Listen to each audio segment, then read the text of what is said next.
Hola, ¿cómo están? Bienvenidos a un episodio más de Estrategia Azul.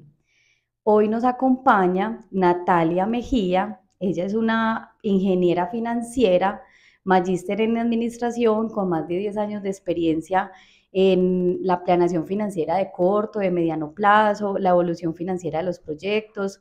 También tiene más de 7 años de experiencia como docente y como conferencista. Hoy nos acompaña para hablar de un tema muy fundamental en los negocios, que es la importancia de la estrategia empresarial y el vínculo con las finanzas.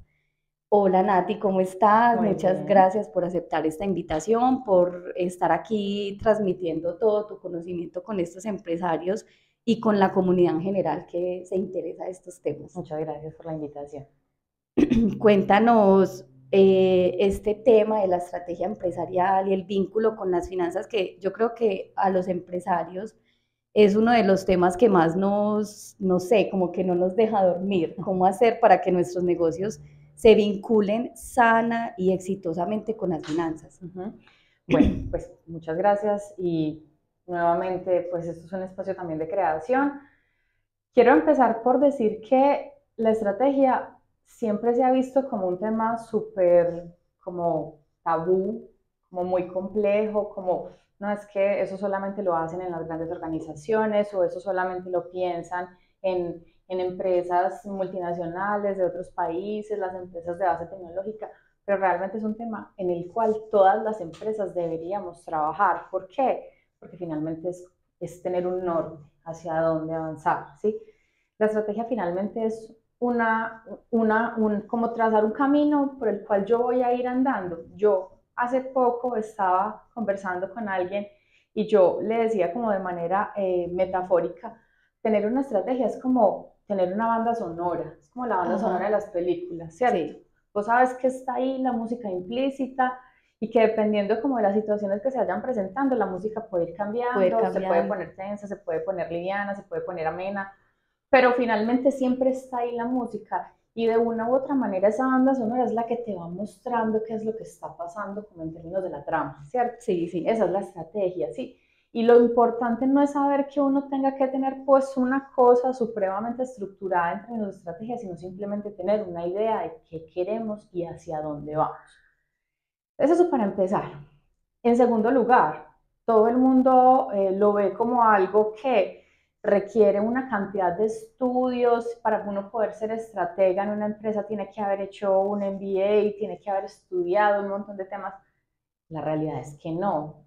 Tener una estrategia es simplemente tener claridad acerca del negocio, acerca de lo que se quiere, tener unos objetivos, unas metas, ¿sí? Y todo esto sale de conversaciones. Si la empresa es mía o la empresa es nuestra, siempre vamos a estar en un permanente diálogo acerca de qué ¿qué queremos, qué queremos? esperamos, a dónde queremos llegar, porque ese sí es el error más común que cometen los empresarios hoy, es no sentarse a pensar en su empresa, ¿sí? Cuando uno no se sienta a pensar en su empresa, es como montarse en un barquito y meterse al mar sin saber para dónde va. ¿Para Es dónde como va? ir a navegar a mar abierto sin tener un rumbo a donde querer llegar. Entonces, ¿de dónde sale la estrategia? Básicamente de tener conversaciones, de querer tener una meta, de saber para dónde se quiere ir, tener ambiciones además, porque las estrategias finalmente son eso que yo quiero hacer para llegar a algún punto grande, ambicioso. Y si yo quiero en algún momento ser reconocido, tener unas ventas importantes, quiero ser llamativo, quiero que todo el mundo reconozca mi marca, yo tengo que trabajar por ello con un plan, ¿sí? Eso no es que a mí me caiga la información y me caigan los resultados así como del cielo, Del todo cielo, hay que lograrlo a partir de un plan, ¿sí? Entonces, claro. eso como de manera general es lo que uno debería pensar en torno a la estrategia. Claro. Y Nati, yo te pregunto, digamos que como todos, nosotras aquí somos Uh empresarias, -huh. trabajamos con empresarios y yo creo que a todos nos pasa pues como que arrancamos con nuestro negocio y cuando uno está empezando tiene como esas limitaciones de como soy pequeño, todavía no puedo Uh tener un -huh. asesor financiero Uh o un -huh. asesor en este campo. ¿En qué momento, cómo darle como ese tip a los empresarios? Arranca desde el principio y como por dónde. Uh -huh. Sí, en efecto, cuando uno está pequeño y todas pasamos por ahí, los empresarios que nos ven probablemente todos han pasado por ahí, es más, puede que ni siquiera hayan llegado a ese punto de decir voy a hacer una empresa oficialmente constituida, sino que aún estoy trabajando como emprendimiento. Incluso los emprendimientos deberían hacer el ejercicio de planear estratégicamente ese negocio. ¿Por qué? Porque ese sería como el momento de dar el salto cuántico a me voy a constituir como una persona jurídica. Pero cuando uno está pequeño, uno es muy temeroso de ir a gastarse un peso mal gastado, de pronto ir a cometer un error gastándose algo que no se debe haber gastado o que no justifique. Pero lo que no podemos pensar es que esos son gastos, ¿cierto? Porque finalmente todas estas cosas que nosotros estamos construyendo con los empresarios, vos lo vivís asesorando a los clientes con los que trabajas, yo lo vivo, es para ayudarles a construir, ¿cierto? A uno no lo contratan para que uno vaya de bonito a pulirles los archivos y a ponerles nada, es simplemente ayudarles a construir. Entonces, yo creo que esa es la mentalidad, pero mientras uno se siente cómodo y se siente tranquilo y tiene como un poco de disponible para empezar a hacer este tipo de inversiones, que no se crea pues que es que para contratar a alguien que sea asesor estratégico tienen que invertir miles de millones, para nada. Uno mismo puede empezar a hacer el ejercicio de una manera muy empírica, ¿cierto? Son simplemente preguntas que uno se tiene que responder. ¿Qué es la empresa? ¿A quién le estoy vendiendo? ¿Qué hago? ¿Para quién lo hago? Y lo más importante, ¿a dónde quiero llegar? ¿Sí? Esto es como cuando uno estaba chiquito y uno todo el tiempo decía, es que yo cuando sea grande quiero ser astronauta. Más o menos eso es lo que uno tiene que hacer cuando está pensando en un ejercicio estratégico de una empresa. ¿Qué quiero ser cuando sea grande? ¿O qué quiero que sea mi empresa cuando sea grande? ¿Qué es ser grande? Vender una determinada cantidad de dinero o llegar a otras ciudades o abrir más puntos de venta o exportar o tener un reconocimiento a nivel nacional, local, como sea. Esas son esas expectativas que uno se tiene que ir haciendo y en función de eso uno mismo empezar a hacer ese plan. ¿Por qué? Porque lo veo como siempre en términos, por ejemplo, de la construcción. Uno pensar en un plan muy ambicioso es como querer construir un edificio de 50 pisos. Ajá. Pero para poder construir un edificio de 50 pisos uno tiene que cavar muy hondo para que esas bases queden muy sólidas y que ese edificio aguante esos 50 pisos. Es más, que si luego uno le da por otros 20, aguante, ¿cierto? Pero además eso es un plan y uno tiene que ir montando piso por piso. Eso no es que yo diga que en el 2030 quiero tener un edificio de 50 pisos y en el 2029 vaya a pensar cómo lo monto, ¿cierto? Eso tiene que tener una construcción gradual porque hay que ir afinando unos aspectos de la empresa. Entonces ahí es donde uno empieza a tocar todos los puntos y todas las partes de las que se conforma la empresa. Entonces, mi meta es que yo quiero vender una determinada cantidad de plata en el 2025. 2025 está allí pasado mañana prácticamente. Entonces, si yo quiero vender una determinada cantidad de plata en el 2025, ¿yo qué necesito aquí atrás para empezar a trabajar por esos 5.000? Bueno, entonces voy a empezar. En el 2023 voy a vender 1.500. En el 2024 va a vender 2.500 o 3.000. Y ya para 2025 probablemente el esfuerzo sea un poquito mayor, pero ya no tengo que arrancar desde cero, ¿cierto? Obviamente yo tengo que ser sensato y realista. Si yo digo que este año va a vender 1.500 es porque ya vi cómo se comportó el año pasado. El año pasado terminé en 1.000, entonces yo digo, bueno, tengo que hacer un esfuercito, pero lo puedo lograr. Pero no si yo el año pasado vendí 200, este año voy a decir voy a vender 1.500, ¿cierto? También hay que partir de un principio de realidad. Y empezar a pensar, listo, entonces si este año voy a vender tanto y el otro año voy a vender tanto, entonces ¿qué necesito para prepararme y para estar en condiciones de salir a vender todo eso? Necesito gente, necesito máquinas, necesito conocimiento, necesito qué, y empezar a armar como ese equipo. Hacer de cuenta como si uno fuera a jugar el campeonato del mundo, entonces tengo que empezar a juntar toda la gente más importante y más tesa para que ese equipo pueda ir por lo menos a jugar, ¿cierto? Uno no sabe si va a ganar, pero que pueda por lo menos ir a jugar. Total. Ven, Nati, vos tocaste, hay dos temas que me salen dos preguntas que me pasa con los empresarios y una es, ¿qué es ser grande? Lo dijiste como planee y sepa qué quiere ser la empresa, ¿cierto? A mí me ha pasado mucho con los empresarios cuando los estoy asesorando que me dicen, mira, es que a mí me gusta un asesor que me entienda qué es lo que yo quiero, ¿cierto? Y yo no quiero ser el más grande y no me gusta que mi asesor me presione a que es que tú tienes que ser el más grande. Ok. Entonces digo, no, claro, o sea, primero uno como asesor pregunta como tú que, tu empresa para dónde va, pero no todo el mundo quiere ser el más grande. Hay personas o empresarios que quieren una empresa sostenible, que no tiene que ser el magnate, pues, pero obviamente también tiene que tener una planeación financiera. Claro. Yo creo que independientemente de que no se quiera llegar como a ser grande, ¿cierto? El ser grande es muy ambiguo, porque es que ser grande es vender mucha plata, o ser grande es tener muchos empleados, o ser grande es estar en muchos lugares, eso puede tener como muchas definiciones.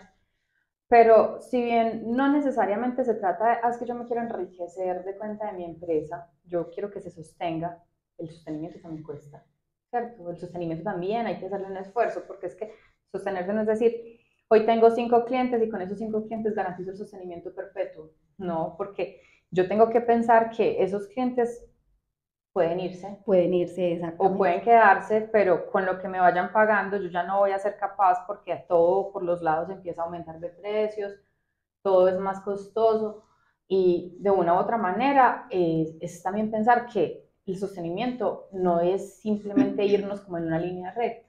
No es quedarse como en esa zona de confort de que no va a pasar Es nada. como tratar de ir como al ritmo de la ola, no que la ola nos atropelle y nos revuelque, no es tratar de ir como por encima de la ola. Pero eso también implica una planeación, eso también implica una estrategia. Está bien, no quiero crecer y llenarme de plata, entendible, ¿cierto? Y no es que uno quiera llenarse de plata, a lo que voy es, siempre hay unas ambiciones también muy personales cuando uno es el dueño de la empresa. Si uno le está dedicando todo su tiempo y todo su esfuerzo a este ejercicio, yo creo que uno lo mínimo que debería procurar es darse una buena forma de vivir. Y no estoy de acuerdo con que uno exprima la empresa, ¿cierto? Financieramente yo siento que eso está mal, pero pues uno tiene que procurarse un estilo de vida tranquilo. Y eso se logra si la empresa está bien y se mantiene sostenible, ¿cierto? Eso es importante. Súper. Sí, porque mira, hay casos, uno se va acordando como casos de algunos empresarios que me dice, ahí faltó planeación financiera. Tengo casos de empresarios que tienen o mucho miedo de gastar, que tampoco es bueno no mover pues como el dinero, o se van con toda. Entonces como que este año nos fue súper bien, el viaje, la casa, la finca, o sea, todo. Pero el otro año hay, no sé, alguna recesión económica, algo como lo que, una pandemia, o sea, lo que ya nos ha pasado, que uno dice, no hubo una planeación y ahí se fue todo. Entonces, a veces es difícil generarle esa conciencia al empresario de, venga, es que no es tan bueno para este lado ni para el otro. ¿Cómo podríamos generarles esa conciencia de una manera más amena para ellos? Listo, entonces ahí ya me voy a poner la camiseta de financiera, ¿cierto? Que todo parte de que uno tenga un plan financiero. Si uno tiene claro qué va a pasar en su empresa en los próximos meses, eso ya te va a dar la tranquilidad o la posibilidad de tomar unas decisiones con fundamento, ¿sí? Eso pasa mucho. Lo que me acabaste de contar es que nos fue muy bien este año, entonces tiramos la casa por la ventana y en enero no tenemos con qué pagar el IVA porque nos gastamos hasta el IVA. Eso es muy normal, pero entonces ahí de lo que se trata es de que uno tenga muy claro qué va a pasar en los siguientes meses. Si bien ese ejercicio es muy financiero, también yo se los digo a mis clientes, no porque yo no necesite que me contraten, sino porque también desde ser empírico, así como uno ha hecho sus propias finanzas toda la vida, uno lo puede hacer también para su empresa cuando está en una etapa pequeña, y es siéntese a organizar su plata en un archivito de Excel. Piense que el banco funciona muy diferente a cómo funcionan, digamos, las cosas sobre el papel. ¿Por qué? Porque hoy vendiste algo y te lo van a pagar en 30 días o en 60 días. Entonces, la venta sí se dio hoy y hoy empezaste a sumar ese ingreso, pero yo necesito contar es cuándo me va a ingresar la plata, porque de eso es que depende que yo tenga un disponible para hacer algunas otras cosas. Entonces, eso es lo más importante para tomar cualquier decisión. Entonces ahí es donde yo digo, si nosotros tenemos un plan financiero en donde por lo menos sepamos en el tiempo qué va a pasar con el flujo de caja, que tengamos en cuenta todas las provisiones de impuestos, que tengamos en cuenta todas las provisiones laborales, que tengamos en cuenta todas esas variables y que incluso nos forcemos de una u otra manera a ahorrar, porque eso es casi como una obligación que deberíamos tener en las empresas, intentar ahorrar para tener ahí como un resguardo por si acaso, porque uno no sabe, ¿cierto? Ya la pandemia nos demostró que es mejor no tener, es mejor no estar así como tan a la deriva. Entonces en ese momento ya uno puede decir, bueno, me sobró esto, pero porque verdaderamente sea lo que está sobrando. Es que a mí nunca me sobra plata, entonces está haciendo un mal ejercicio financiero, ¿cierto? Porque las empresas no están diseñadas para perder plata. Exactamente. O sea, si uno hiciera un buen ejercicio financiero, las empresas no tendrían por qué perder plata. Y dentro de ese ejercicio, si no se está sosteniendo, entonces reevaluemos Claro, el entonces ahí es donde uno tiene que empezar a devolverse y a mirar para adentro. No me está dejando plata, entonces venga, miremos, usted está vendiendo muy barato, o es que no está costeando bien los productos o servicios, o es que tiene unos gastos muy altos y podemos optimizar en algún aspecto. Uno tiene que empezar a revisar cosita por cosita, a ver en dónde hace cambios que te permitan ver un resultado diferente al final del día en el flujo de caja, ¿cierto? Entonces, financieramente es muy importante tener ese plan. Y estratégicamente, si uno no tiene el plan financiero, es muy difícil pensar a futuro. ¿Por qué? Porque lo mismo, quiero construir un edificio de 25 pisos, ¿cómo lo logro? Ni idea. Ni idea, no sé cómo estoy, no sé qué va a pasar en 6 meses. Entonces, ¿cómo me invento la manera de construir un edificio? Entonces ahí es donde se empiezan a tomar decisiones de pronto no tan acertadas, sin conocimiento. Sin conocimiento. ¿Sí? Y aceleradas. Bueno, hay otro, es que estoy recogiendo como las preguntas en en mi cabeza, porque vas tocando unos temas que yo digo, esto ya me pasó, esto ya me pasó, esto. Tengo, bueno, clientes cuando uno llega, digamos, yo soy más de la parte contable y tributaria. Cuando llegan clientes nuevos, en ocasiones han llegado clientes que ya están en un punto donde, o sea, no hay retorno financieramente hablando. O sea, ya por más que uno les diga, venga, hagamos un plan financiero, ya son como, Cata, es que ya no hay. O sea, ni para atrás ni para adelante, no hay nada, o sea, hay que arrancar de cero, yo no sé, quiero volver a nacer, porque esto ya me cogió ventaja, la bola de nieve, los pasivos, las obligaciones instantáneas. Entonces, ahí como qué consejo le puede dar un empresario que llega en esas situaciones, uno es como, Dios mío, ¿qué hago? ¿Qué hago? Ajá. A ver, es muy difícil dar ese tipo de consejos, ¿cierto? A mí también me pasa. Mis clientes también padecen ese tipo de dolores y cuando uno llega a una situación de esas, uno a veces ni siquiera sabe qué hacer. Pero parto de una premisa y de hecho eso es algo que leí hace poquito en un librito que ahorita les dejo la recomendación del librito, es siempre que uno tiene problemas de liquidez, uno lo primero que tiene que ir a hacer es buscar esa plata adentro de la empresa. ¿Dónde estoy reteniendo plata? ¿Dónde estoy reteniendo caja? Si tengo inventarios, ¿qué pasa con esos inventarios que no están rotando? Si tengo cuentas por cobrar, ¿qué pasa con esas cuentas por cobrar que no me están pagando? Si tengo cuentas por pagar, ¿por qué estoy tan atrasado? Y ya empecemos a hablar de lo más grave. Si tengo problemas de que no he pagado algún tipo de situación laboral, si no he pagado algo de la DIAN, y ya eso es el peor de los escenarios. Y si tengo muchas deudas. Hay empresas que crecen y desde que están chiquitas empiezan a tener esas malas prácticas y eso se convierte en una bola de nieve. Y llega a un punto en el que uno dice, uy, que no hay para dónde pegar. Definitivamente, eso es mejor. Apague, vámonos, o sea, mejor dicho, cierre, apague y vuelve y empiece. Debería ser pues como algo tan fácil como decirlo, pero no es tan fácil cuando tienes una empresa de tantos millones a cuestas. Y que cerrarse puede volver hasta más costoso que dejar eso ahí. Claro, no, es que la realidad es esa, cerrar es mucho más costoso que tratar de seguir subsistiendo. Entonces ahí toca empezar como a encontrar esas, digamos internamente, esas posibilidades, así sean chiquitas, de optimización. Las empresas que manejan inventarios, yo no voy a decir que todas, pero un porcentaje muy alto tienen muy malas prácticas de manejo del inventario. Y ahí hay mucho, todo eso es plata. Todo eso es plata. Todo eso es plata. Muchas veces ni siquiera saben cuánta plata hay ahí porque no tienen claro cuántas cantidades hay. Muchas veces ni siquiera saben cuáles son los productos que más rápido rotan. Muchas veces no saben cuándo tienen que reabastecerse. Y todas esas cosas, o sea, aquí mencioné 4, la suma de esas 4 cosas ya termina siendo una tormenta perfecta. ¿Por qué? Porque lo único que hay es un montón de plata ya guardada cuando yo estoy necesitando plata en el bolsillo. Claro, ¿cierto? Eso es lo primero. Y lo segundo es que hay empresas que, eso pasa mucho con las empresas familiares y empresas que llevan muchos años funcionando. Y es, yo te vendo a crédito, Pero además yo soy súper querida, yo no te cobro, yo estoy acá, mejor dicho, sufriendo, sudando la gota amarga para pagar todo, pero yo no te cobro porque es que no es que donde le cobre, Sí, no me vuelva a cobrar, no me vuelva a comprar. Entonces, ¿usted qué prefiere? ¿Que se le vaya un cliente malo o seguir dejando que el cliente trabaje con la plata suya? total. Porque es que finalmente el cliente está trabajando con su plata. Cambiar esas formas de pensar es muy difícil, eso es tratar de enderezar un árbol, pero ahí lo que uno procura es eso, es como hacerles ver que esa plata que tienen ahí como puesta en diferentes partes es la que podría solucionarles parcialmente algunos de sus problemas. Sí, sí, porque hay casos que uno se queda triste, uno dice como, Y no Dios, son casos de empresas pequeñas que uno diga, no, es que empezaron mal, no, empresas de muchos muchos años años. que construyeron la empresa a punta de malas prácticas y que ahí es donde uno dice, mire que sí es necesario a veces un poquito de intervención externa en términos financieros, en términos estratégicos, para pensar la empresa de otra manera, ¿cierto? Sí, total.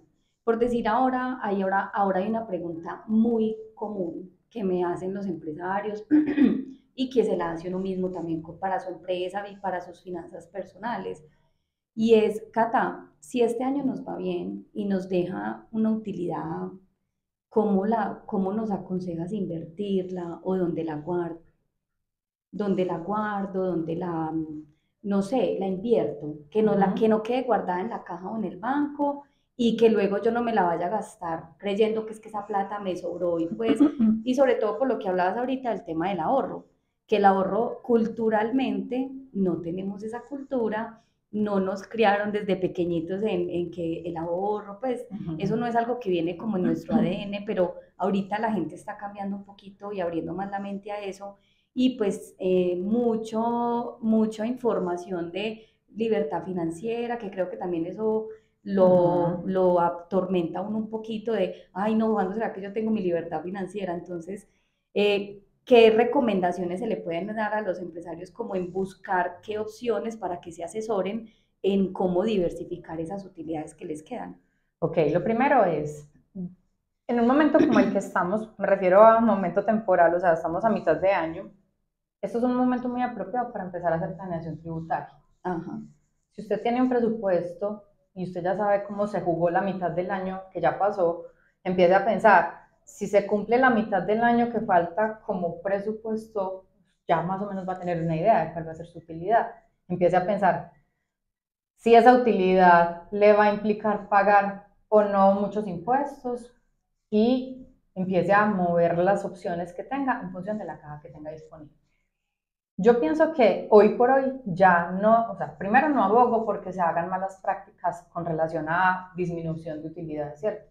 Pero pienso que hoy por hoy es mucho más complejo incluso hacer cosas para bajar la utilidad que no impliquen que haya un movimiento de caja. Total. Años atrás la gente decía como, bueno, no, metámosle gastos a eso. Y entonces compraban una lavadora para la casa y allá terminaba la factura en la contabilidad de la empresa, o compraban los aguinaldos de la casa, las ollas, todo.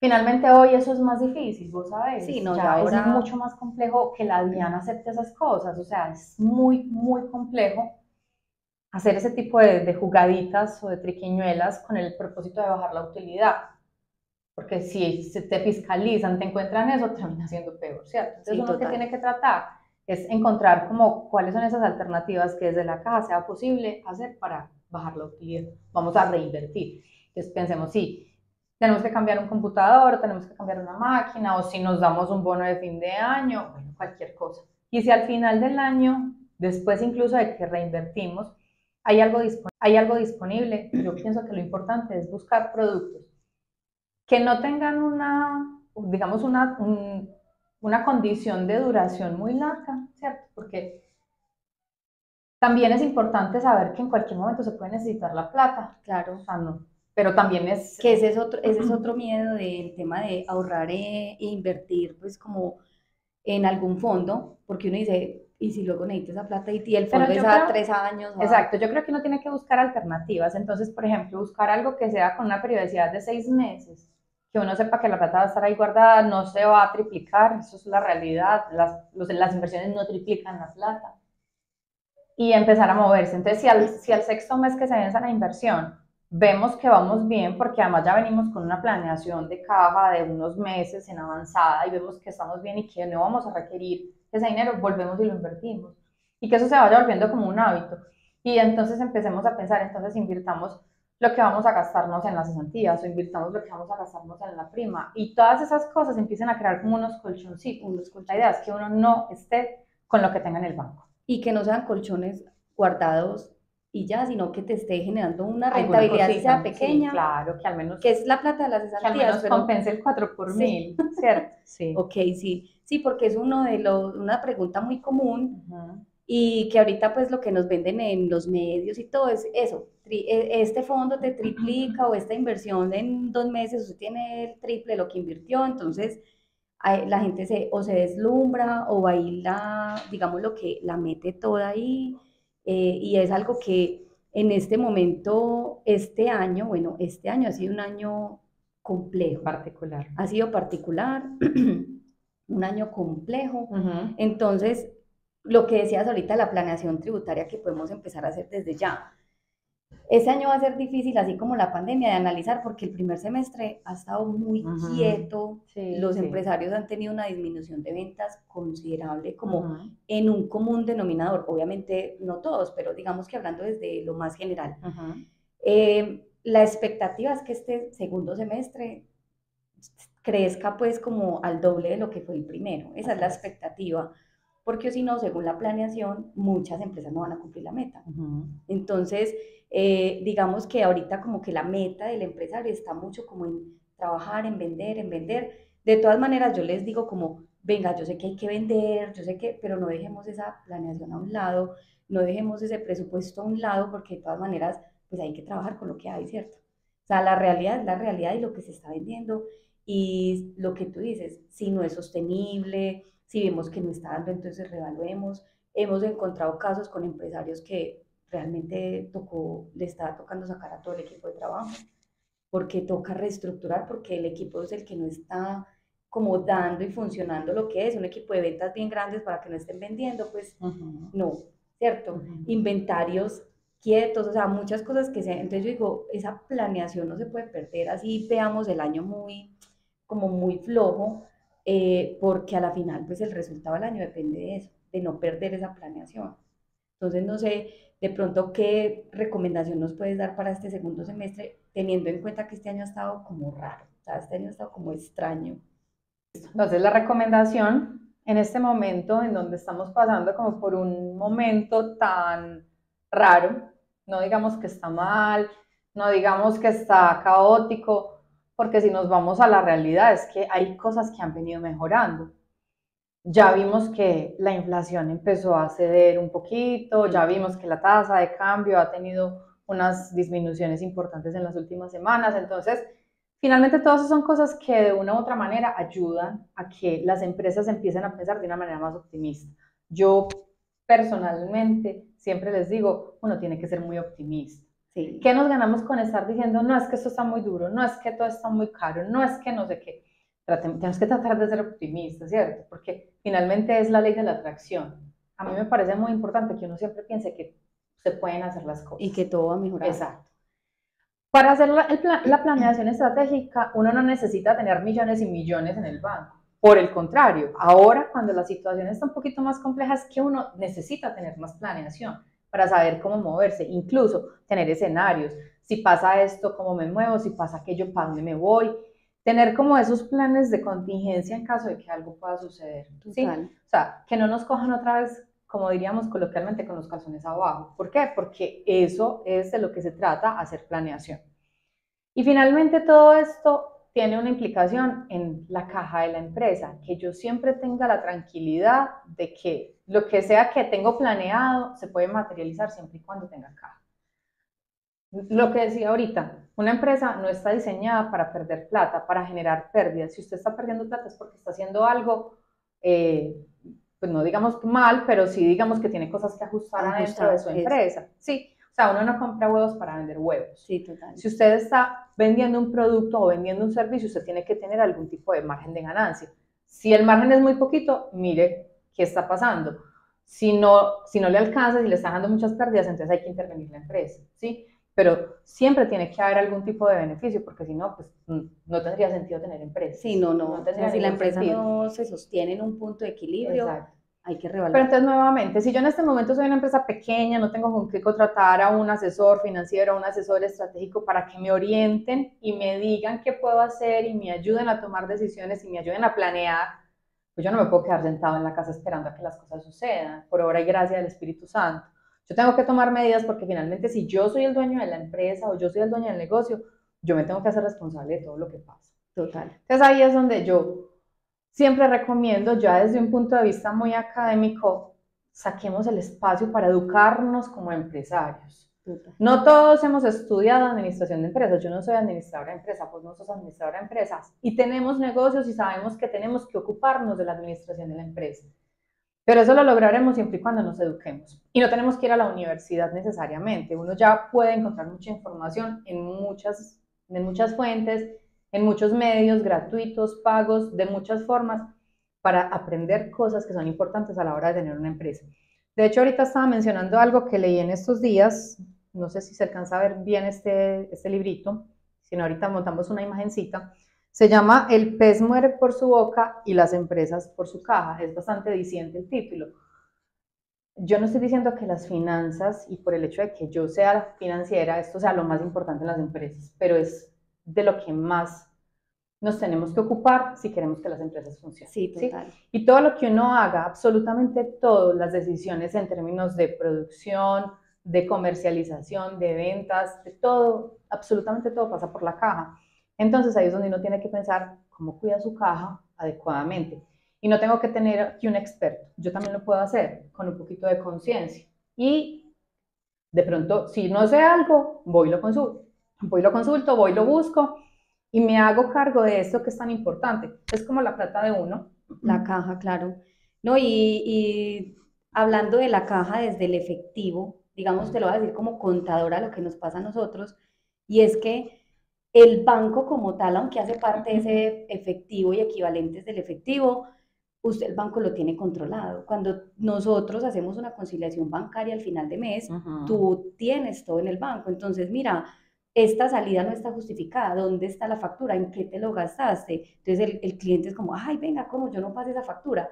¿Quién controla la caja? Claro. El efectivo, si no hay quien controlando una caja, haciendo un arqueo o revisando realmente si se va a manejar una caja general, menor, cómo, hay Padre, Hijo, Espíritu Santo, porque esa plática se perdió. Ve, cuando yo llego, por ejemplo, donde un cliente, el primer ejercicio que yo hago es bastante sencillo, pero entienda cómo funciona el banco de su empresa. Usted sabe exactamente cuánto sale todos los meses por los diferentes conceptos globales, por nómina, por seguridad social, por servicios públicos, por arrendamiento, por lo que sea. Ah, pues más o menos, ¿no? Entonces, venga, haga un movimiento del banco, haga un archivito en Excel en donde usted vaya alimentándolo con el movimiento del día a día y clasifique sus egresos y clasifique sus ingresos. Que usted sepa, este mes por arriendo me gasté tanto, este mes por servicios me gasté tanto, y que usted vea en el tiempo, cada mes, cuánto se ha gastado por el mismo concepto, porque además eso es lo que realmente está saliendo del banco. Total. Entonces, es que este mes los servicios me salieron más caros. ¿Qué habrá pasado? ¿Qué pasó? Uno no puede quedarse viendo que los servicios están más caros y no hacer nada. Ahí es donde uno tiene que pensar, ¿qué será que tengo que optimizar adentro? O es que la tarifa está muy cara, que esa puede ser una razón, pero también puede ser que estoy haciendo adentro. ¿Será que tengo una fuga o será que tengo, no sé, alguna inconsistencia ya desde el punto de vista técnico? ¿O será que algo de lo que estoy haciendo adentro está demandando mucha energía? Mucha energía, alguna cosa. ¿Qué sé yo? Pero finalmente todas esas cosas son las que uno se tiene que preguntar. Total. Si todos los meses estoy pagando gastos bancarios y todos los meses estoy pagando intereses por alguna cuota, por algún tema, que yo todo eso lo tenga muy claro, cuánto me gasto, porque al final del día yo lo que necesito saber es qué cantidad de plata me tengo que gastar todos los meses, cuánto necesito todos los meses en dinero en efectivo para que la empresa funcione. Para que la empresa funcione. Que eso es diferente, digamos, voy a hacer aquí como la aclaración, no es diferente a la contabilidad, me refiero en términos temporales, ¿cierto? ¿Por qué? Porque vos en la contabilidad ves las cosas mes a mes, pero en la caja no se van a ver exactamente en la misma temporalidad. Entonces, Si yo veo que en la contabilidad, en mis costos y mis gastos del mes, tengo 50 millones, pero cuando yo voy y reviso el movimiento del banco, no son 50 millones, sino que son 55 millones, no es que la contabilidad esté mal, es que los tiempos en los cuales se mueven los ingresos y los egresos en el banco son diferentes, pero pues al final del año todo guarda relación, ¿cierto? Pero sí es muy importante esa aclaración porque nosotros los contadores sufrimos mucho para explicar esa diferencia, aunque con el tema de las NIF, en la contabilidad, las NIF nos enseñaron a los contadores a ser más financieros y a tener la realidad de las empresas más desde lo financiero que desde lo netamente contable, por eso mismo. Porque es que la contabilidad se basaba mucho en mucha teoría, ¿cierto? Y a la final el empresario que quiere saber la realidad, no las cuentas que son cuentas más de papel, ¿cierto? Así es. Porque a la final yo quiero saber la realidad, dígame cuánto entra y cuánto sale, dígame cuánto tengo que tener ahí para gastar cada mes. Entonces la contabilidad se ha vuelto una amiguita muy amiga de la financiera. Exacto, necesitamos que la contabilidad sea la fuente de información más importante, siempre lo será, nunca tendrá algo que lo reemplace, pero yo tengo que complementar esto con otros análisis, ¿cierto? Sí. Entonces, las empresas normalmente tienen el contador, eso no hay discusión, pero no siempre tienen el financiero. Entonces, si el financiero no está, entonces nadie hace el movimiento del banco. Y no siempre el contador sabe de finanzas. Exacto. Digamos que no es una obligación, una premisa, uno trata de porque son dos áreas diferentes. Sí, total. Entonces ahí es donde yo le digo a los dueños de las empresas, venga, le tocó leer y aprender un poquito, ¿cierto? Es que yo soy chef, pero usted es el dueño de la empresa. Sí. Entonces usted por el hecho de ser chef se cree con el derecho de no saber nada de su empresa, entonces su empresa no va para ninguna parte, ¿cierto? Porque usted le está entregando todo el conocimiento a alguien o ni siquiera hay quien administre, ¿sí? Casos nos encontramos todos los días. Que por el hecho de que la gente haya estudiado o tenga unas profesiones diferentes, sienten que no tienen la necesidad de entender financieramente los números de la empresa, y eso es un error completamente. ¿Por qué? Porque entonces si vos no lo sabes que sos el dueño, entonces decime quién nos va a saber. ¿Quién lo va a saber? Sí. Entonces ahí es donde están pues como todas las recomendaciones, y no se nos olvide la banda sonora. A mí me empieza a sonar la música y yo me tengo que ir acomodando, ¿cierto? En este caso la banda sonora termina siendo casi como lo que está pasando en el entorno. Entonces, la tasa de cambio está bajando, súper bien, entonces puede que si a mí me afecta la tasa de cambio, eso me empiece a aliviar un poquito la carga. Pero si por el contrario, a mí la tasa de cambio bajita no me sirve, porque por ejemplo yo exporto, entonces ya la música no va a ser tranquila, sino que va a empezar a hacer música de terror. De terror. Porque mis ventas se van a disminuir, ¿cierto? Entonces ahí lo que uno tiene que tratar de hacer es empezar a moverse en torno a esa banda sonora. Si la tasa de cambio estaba aquí, yo hice presupuesto con 5.000 y ahora están 4.300, ¿qué hago? Me tengo que mover, ¿cierto? Todo se tiene que empezar a ajustar. Pero si yo dije que el presupuesto iba a ser 4.500 y se encaramó hasta por allá, tengo que mirar cómo me muevo. Entonces, siempre nos tenemos que ir adecuando a esa banda sonora que nos vaya dando como las luces de por dónde me tengo que ir moviendo. Si yo ya vi quiénes son mis competidores, yo ya sé cuáles son mis productos, yo tengo muy claro mi negocio, eso también me tiene que servir para tomar esas decisiones, en qué momento me muevo. Si llegó un competidor muy fuerte, si llegó alguien que está importando, si llegó lo que sea, yo tengo que tener muy claro qué hacer frente a todas esas posibles amenazas que lleguen de afuera.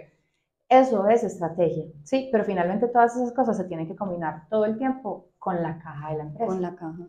Y ser muy aterrizados como a la realidad del negocio, porque yo he visto casos de empresas o gente preocupadísima por el dólar, y el dólar ni trabajan con dólar, ni les afecta, y dice, pero ¿para qué se preocupan por eso? Si tú no ni compras ni vendes en dólares, entonces uno dice, sí, claro, uno tiene que por cultura general estar enterado de todo, pero si eso no afecta directamente a mi empresa, entonces no me preocupo por eso, o sea, gastando energía ahí en eso, cuando tengo que estar mirando lo que realmente afecta a mi empresa. Así es. Bueno, y aquí como para ir concluyendo, yo le estaba ahorita haciendo unas preguntas antes de que empezara el video a Nati, tras bambalinas, en cuanto al tema de las inversiones.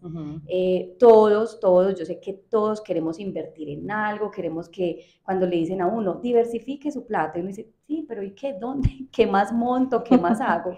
Entonces, yo le preguntaba a Nati, ¿tú qué opinas como financiera de cuando a uno le dicen, no, con los bancos no, porque eso la rentabilidad muy bajita, mejor triplique esa plata con otras inversiones, otros fondos, XY, la bolsa, criptomoneda, lo que sea que a uno le muestran por ahí. Entonces uno dice, lo que pasa es que el banco me da seguridad, pero lo de allá no lo conozco. O sea, ¿qué hacer cuando uno tiene toda la información ahí? Ok. Es la pregunta más recurrente que recibo acerca de en qué puede uno invertir, y la respuesta es, si me lo preguntan a mí como Natalia, yo les digo, en un parqueadero. Para mí es la mejor inversión del planeta, porque no necesita nada para funcionar, ¿cierto? Básicamente tener un pedazo de tierra. Sí. Pero bueno, yéndonos ya como a algo más formal, lo primero y lo más importante es invertir, es sacar un poquito de plata de lo que ya uno tiene para guardarlo y que esa plata se vaya capitalizando a punta de intereses. Hay gente que tiene la idea de que para poder invertir se tiene que endeudar. Entonces piden un préstamo para invertir esa plata, porque conozco muchos casos de esos, y les voy a hacer la siguiente explicación bien académica. A usted le prestan plata en un banco y el banco le va a decir, yo le presto al 24% anual, ¿cierto? Y estoy hablando de una tasa bajita porque ya puede que estén acomodándose un poquito más. Sí, se han estado acomodando. 24%, eso es mal contado, 2% mensual, ¿sí o no?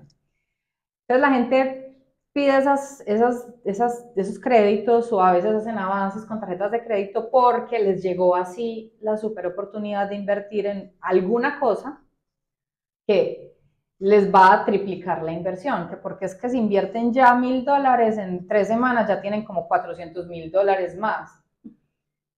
Y yo a todo el mundo le digo, por favor, esas cosas no son reales, a uno la plata no se le multiplica de esa manera. ¿Sí? En tan corto tiempo. En tan corto tiempo. Es que, mejor dicho, eso, como dicen por ahí, la gallina lo pone y frito se come. Por favor, no caigan en eso. ¿Cierto? Sí, sí, sí. O sea, son las mismas pirámides que antes se hacían de otra manera, ahora las hacen con este tipo de inversiones. Listo, bueno, y ya para concluir, entonces, Nati, muchísimas gracias por estar acá. Espero que les haya servido toda esta información que nos dijo Natalia. Yo sé que nos deja con ganas de más. Entonces, pues hacemos otro con el tema que quieran. Igual vamos a dejar todos los datos de Nati, de su empresa, para que ustedes se puedan contactar. Cuéntanos cómo te encontramos en redes. Listo, mi empresa en redes aparece como @finstories_. Seguro va a quedar pues aquí también anotadito, para que me sigan, y bueno, por ahí vamos a seguir contactándonos y de todas maneras espacio. Claro, y los que quieran dejan sus datos, el WhatsApp o el correo, y les podemos enviar los datos de Natalia, de la empresa, del portafolio, para que estén enterados. Muchísimas gracias. Muchas gracias. Chao, Nati, gracias. Bueno.